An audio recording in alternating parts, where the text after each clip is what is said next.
Assalamualaikum dan salam sejahtera. Saya Afina Sumaya, wartawan TV PSS SK Mulia Mau 1.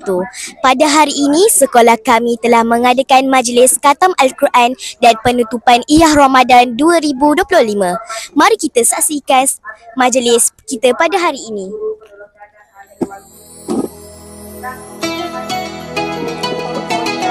Seramai 27 orang murid telah mengambil bahagian dalam majlis khatam Al-Quran pada hari ini.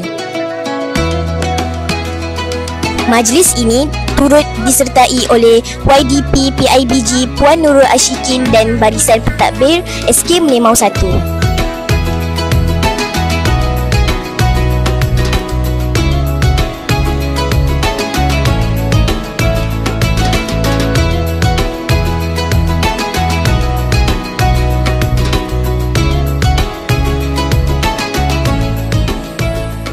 المحيي المميت الحي القيوم الواجد الماجد الواحد السير الكافي الوارث الرشيد الصبور الذي ليس كمثله الآخرة حسنة وقنا عذاب النار.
Kami kepada kebenaran dan jalan yang lurus dengan berkat Al-Quran yang agung.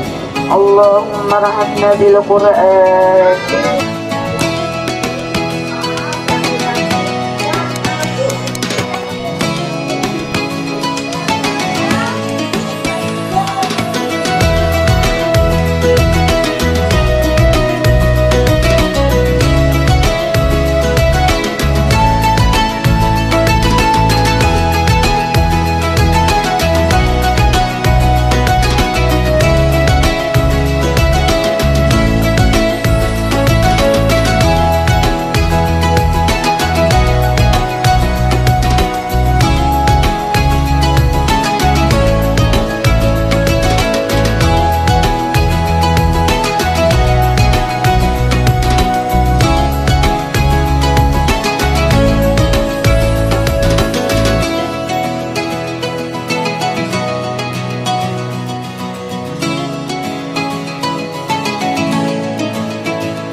Alhamdulillah, majlis ini telah selesai dengan jayanya.